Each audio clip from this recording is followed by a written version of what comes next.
Sejam todos bem-vindos aí ao podcast da NR13, onde o assunto aqui é integridade e segurança.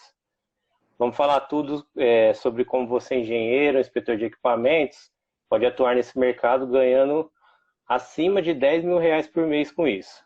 Tá? E o tema de hoje, maravilhoso, né? O tema de hoje é o que é necessário para atuar no mercado da NR13.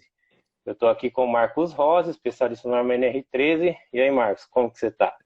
Tô bem, Vitor. Legal, bacana. Eu acho que esse modelo de live aqui, né, que é o podcast da NR13, que ele vai ficar também nos outros canais, né, tanto no YouTube como no Facebook e também aqui, né, no Stories do Instagram. Eu acho que é muito bacana isso, porque tem muita gente que pergunta, né, sobre esse detalhe de como começar, por exemplo. Como que eu faço? O que eu preciso ter para começar nesse mercado da NR13? Eu até fixei ali o tema para ficar bem fácil para todo mundo ver.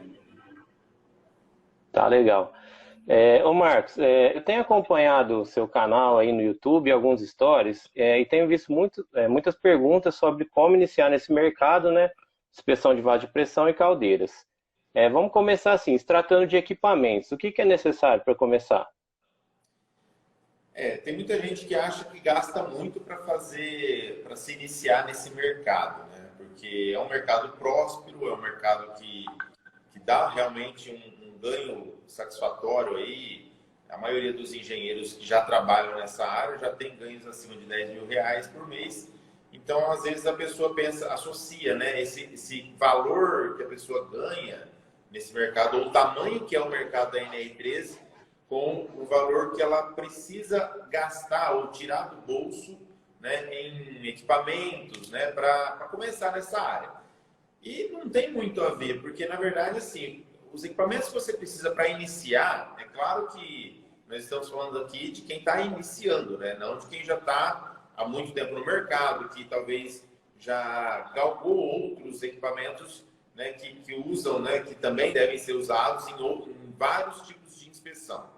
Então, nós estamos falando aqui, para iniciar, é aquele que vai fazer uma inspeção num compressor de ar, no equipamento, talvez num condensador, em equipamentos de pequeno porte, né? Que não tem muita surpresa. E esses equipamentos, você precisa de um medidor de espessura, né?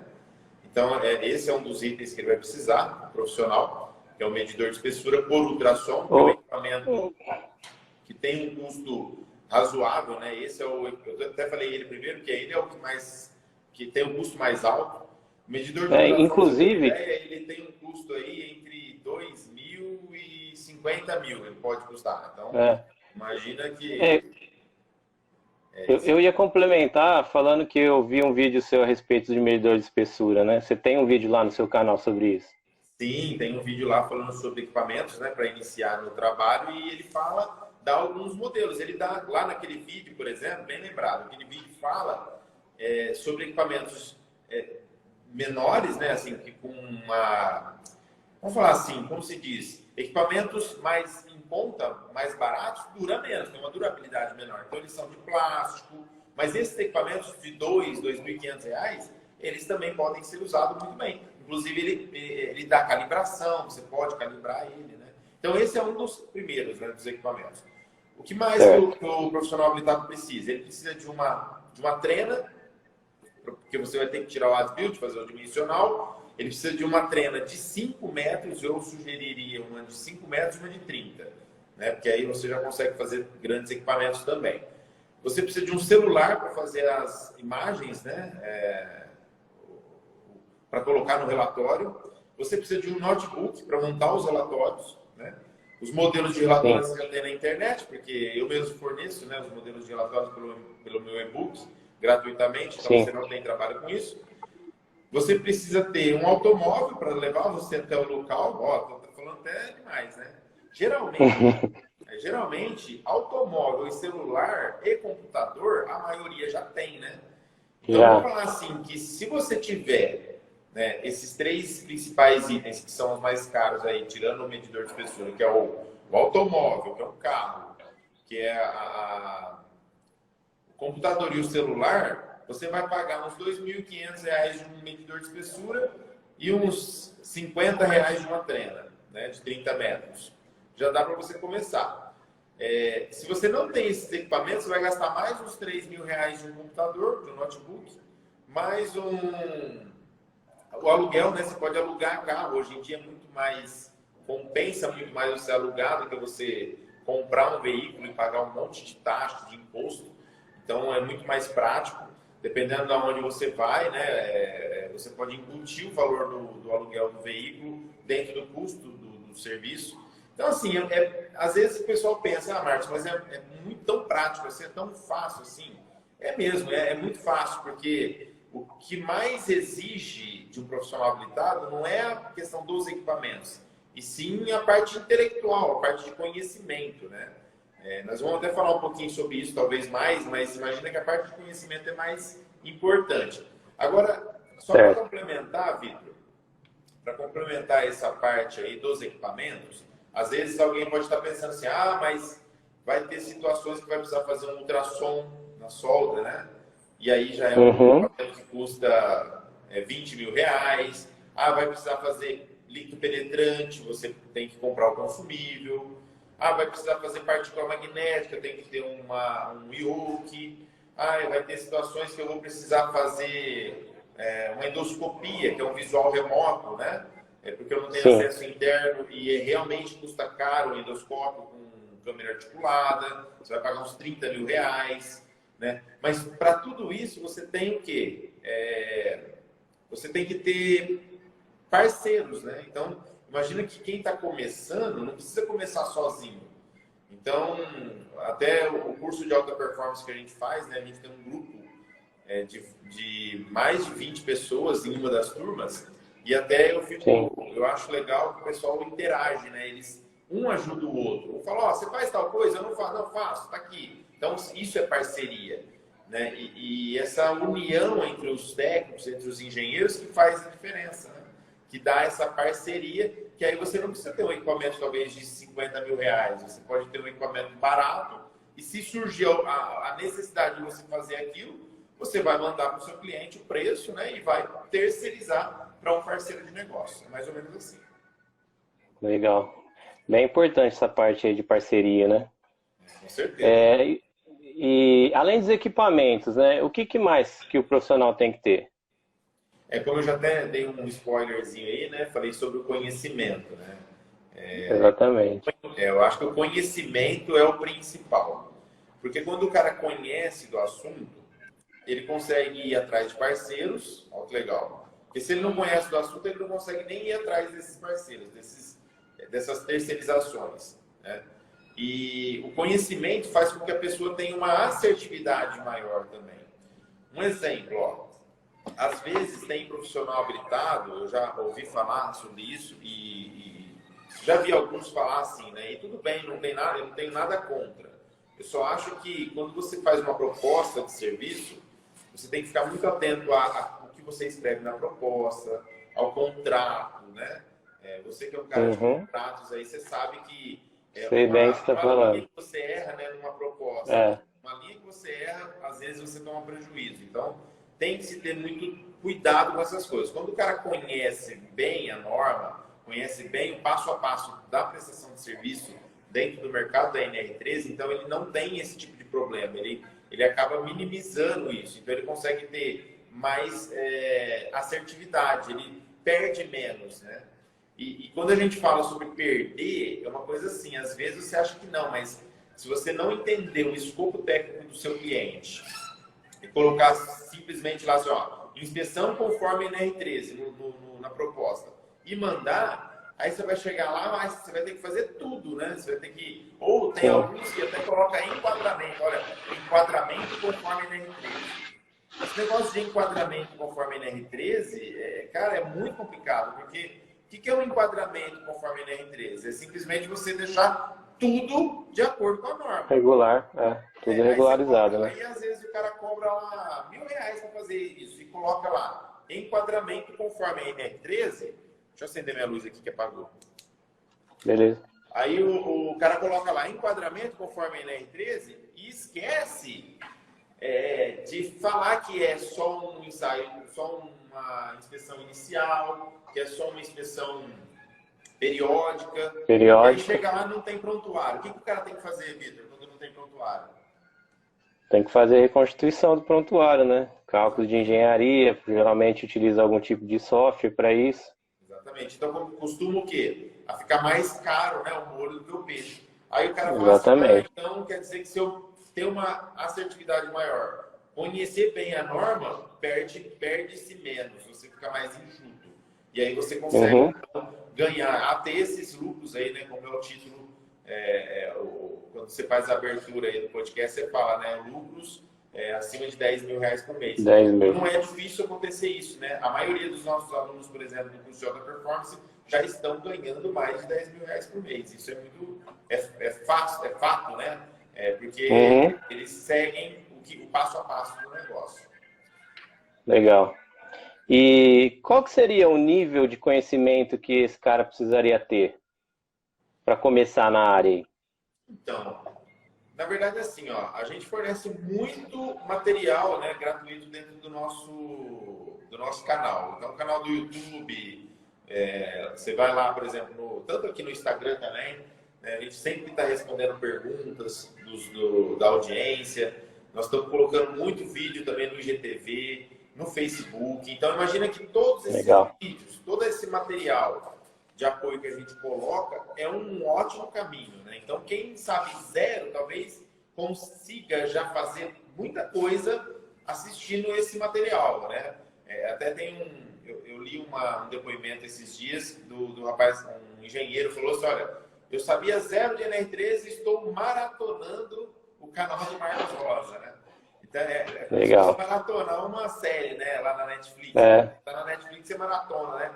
E às vezes o cara sente tão bem, ele gosta tanto do que ele está vendo, ele vê uma oportunidade tão grande que ele realmente maratona. O cara fica lá por horas e horas assistindo os vídeos, né? Porque tem vídeos de 1h30, tem vídeos, claro, um pouquinho mais curtos, mas a maioria dos vídeos são vídeos longos. E esses vídeos são os vídeos que têm um conteúdo que vai fazer com que a pessoa realmente consiga sair do zero e galgar aí uma especialidade dentro da norma NR13.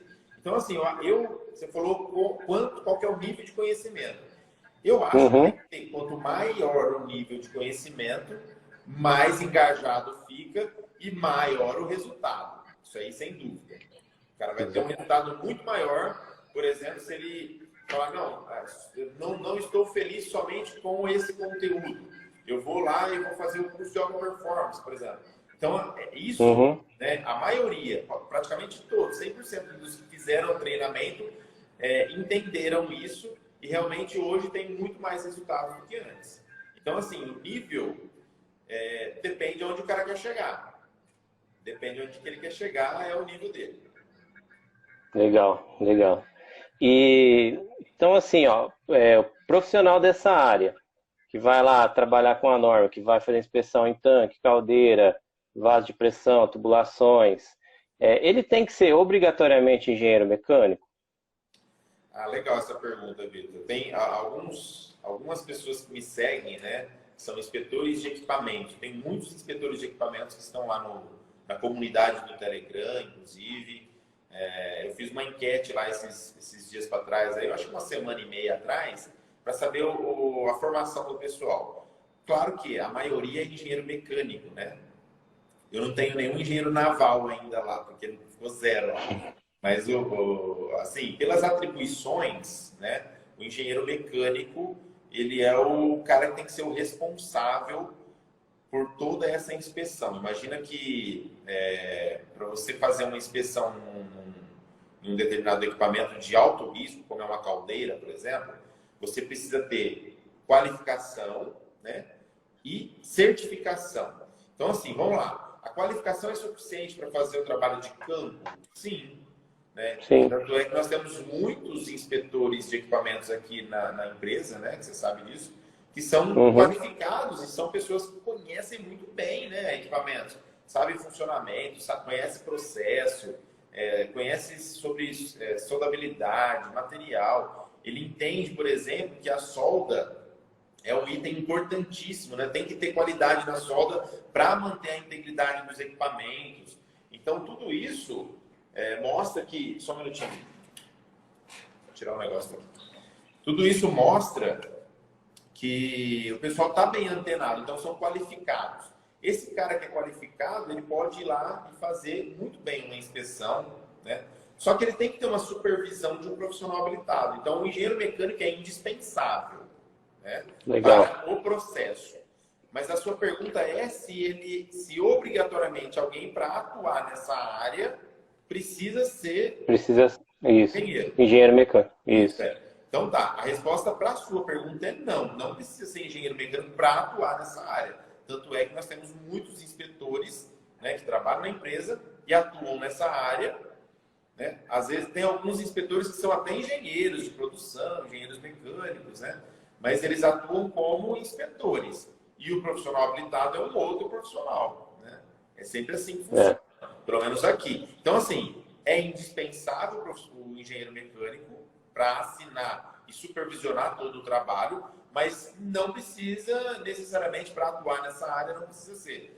Tanto é que alguns engenheiros de produção, engenheiros químicos, têm feito o meu treinamento, o meu curso, porque eles são empreendedores. Olha que legal, o cara é empreendedor, né? Ele não assina ele, mas ele é dono da empresa, né? Ele é dono da empresa e ele tem lá talvez um funcionário que é um profissional habilitado que trabalha com ele, que faz uma parte de supervisão e assina a documentação como profissional habilitado e entrega a RT para o cliente. Então isso é muito importante. Agora sim, a gente tem que entender também que existe limite para tudo, né? Um exemplo, não é interessante o cara simplesmente falar assim, olha, você assina para mim esse documento, eu te pago X. Isso a gente não admite, né?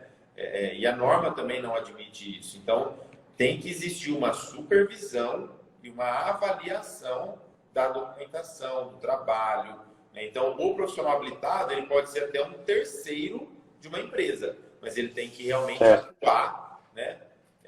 No momento da avaliação de inspeção, de como está o equipamento, ele tem que saber, porque ele que vai ser o responsável técnico.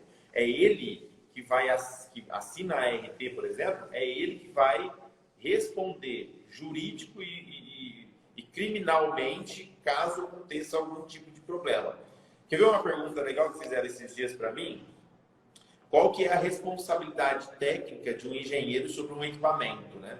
Aí até a pergunta que o profissional fez foi essa, né? Deixa eu ver se eu lembro aqui. Ele falou assim, ó, Marcos, imagine que eu fiz uma inspeção de vaso de pressão, na inspeção estava tudo ok, e depois de 2 anos, apesar de ser um vaso de categoria 5, depois de 2 anos o vaso explodiu. Qual é a minha responsabilidade sobre isso? Ó, o profissional habilitado perguntando. Aí eu expliquei para ele, ó, quando a gente faz uma inspeção de um vaso de categoria 5, você está responsável por aquele vaso durante 5 anos. 5 anos. Exatamente. Então, se com 2 anos o vaso explodiu, a responsabilidade é sua. Não quer dizer que você vai preso, não quer dizer que você, né, desde que você tenha feito tudo certinho. Agora, vamos lá. O que é tudo certinho que eu falo? Imagina que o cara vai lá, faz uma inspeção, verifica a válvula e vê que a válvula não tem calibração. Isso é um ponto. Não tem certificado de calibração, nenhum registro. Mas a válvula está lá. Aí ele pega o relatório, simplesmente coloca assim, olha, o equipamento, o vaso de pressão está liberado, né? E sugiro que seja calibrada a válvula.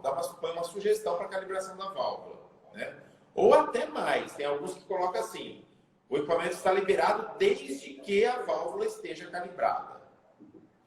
Esse tipo de informação, a gente já passou por isso, já sabe como funciona.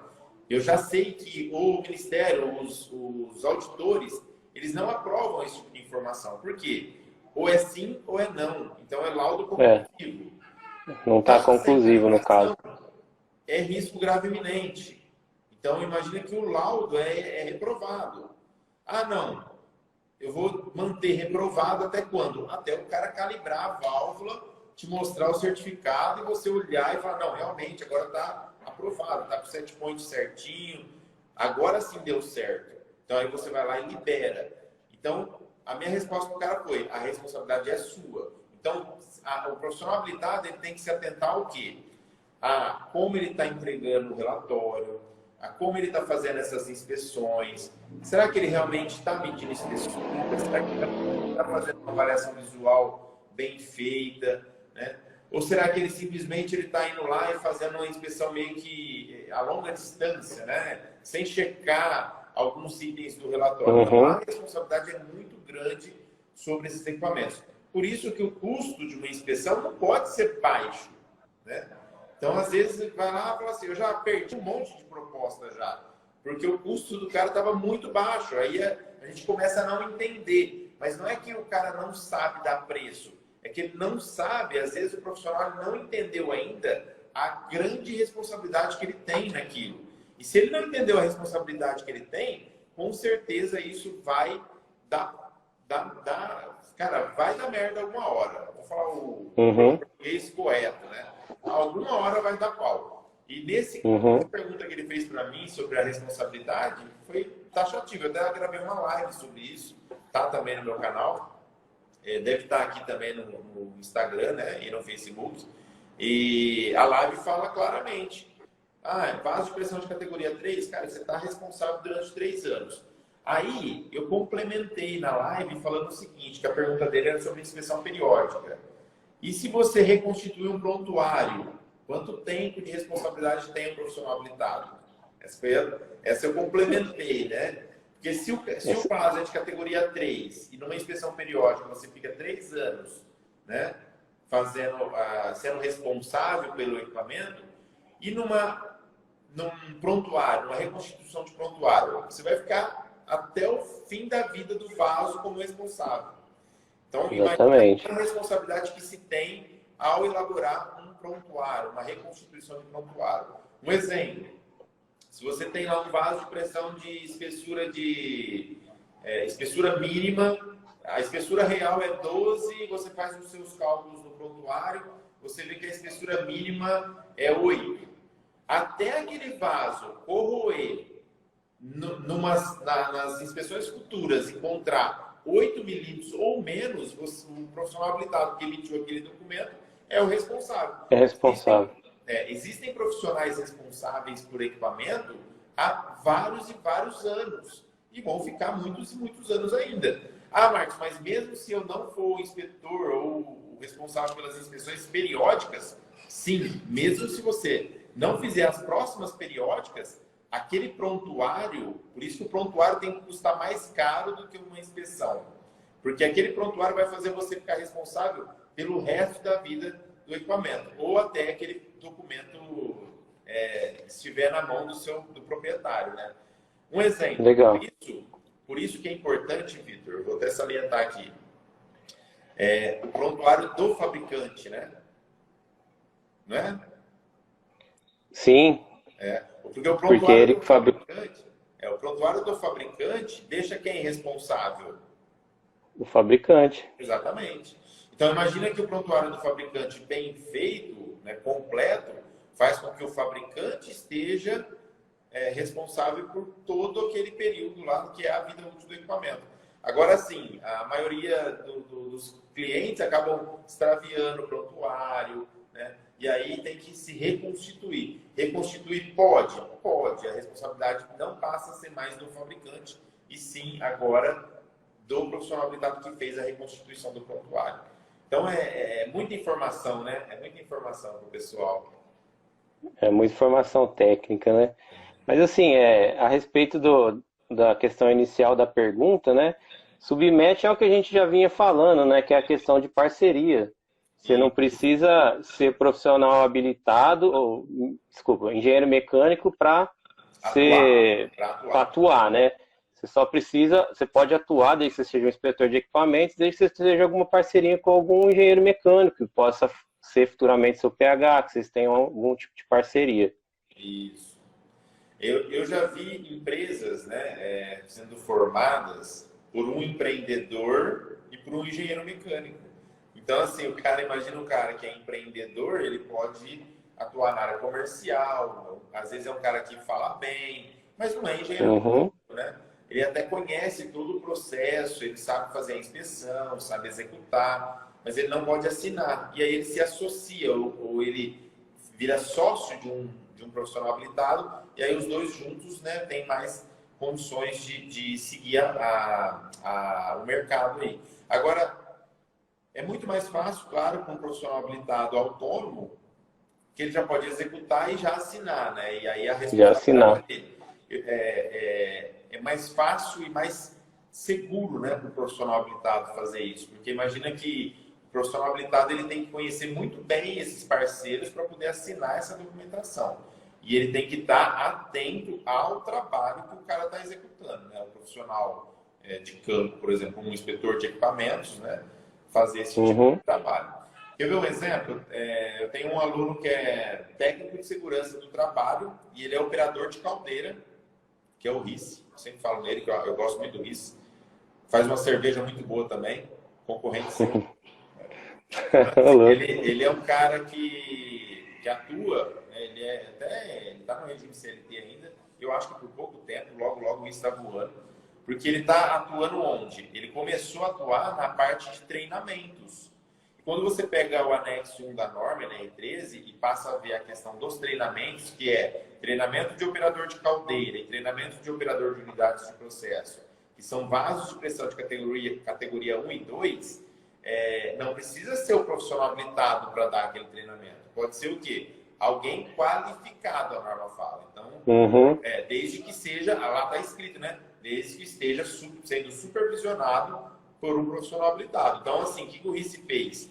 Ele conhece muito de caldeira, ele dá o treinamento de 40 horas nas empresas, ele já mostrou o treinamento, né? Passou o treinamento pro profissional habilitado que supervisiona ele, e o cara assina toda a documentação, assina os certificados como sendo o responsável, e ele assina como sendo o instrutor, e o cara emite, né? O profissional habilitado emite uma ANT daquele treinamento, e os dois estão seguindo junto. E olha que legal, o cara está ganhando mais dando treinamento do que na empresa que ele trabalha. Isso é muito legal, muito bacana, né? Ver esse crescimento, né, do pessoal. E não é profissional habilitado, não é um engenheiro mecânico, está ganhando dinheiro com a NR13. Legal. Isso aí, né? Bom, eu acho que deu para o pessoal ter um bom norte agora, né? Com essas perguntinhas aí, as respostas que a gente teve. Eu acho que se você quiser complementar mais alguma coisa para a gente poder finalizar aqui o podcast.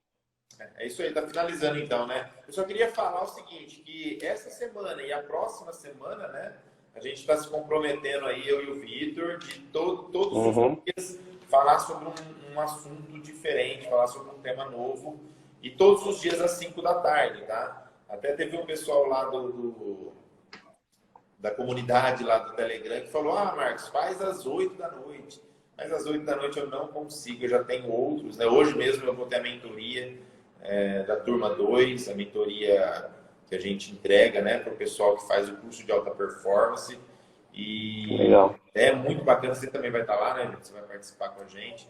Então, assim, é um negócio muito bacana. Então, imagina que todos os dias, às 17 horas, e isso vai ficar aqui gravado, então o pessoal pode assistir depois, né? Tem um assunto muito bom para todos os dias, até no dia 20. Deixa eu ver aqui. Até no dia 20. Dia 20? Porque... Dia 19, né? Isso. Sexta-feira é 19? Sexta-feira é 19. Então vai ser até o dia 19, todos os dias. Menos de sábado e domingo, que nós vai dar um fôlego pro pessoal aí, né? A gente está esperando aí, tem bastante gente na live e muitos vão assistir, né, depois, mais tarde, os que não puderam assistir agora às 5h30. Beleza, Vitão? Beleza, Marcos. Tamo junto aí. Grande abraço. Até amanhã às 5, então. Falou. Tamo junto. Tchau.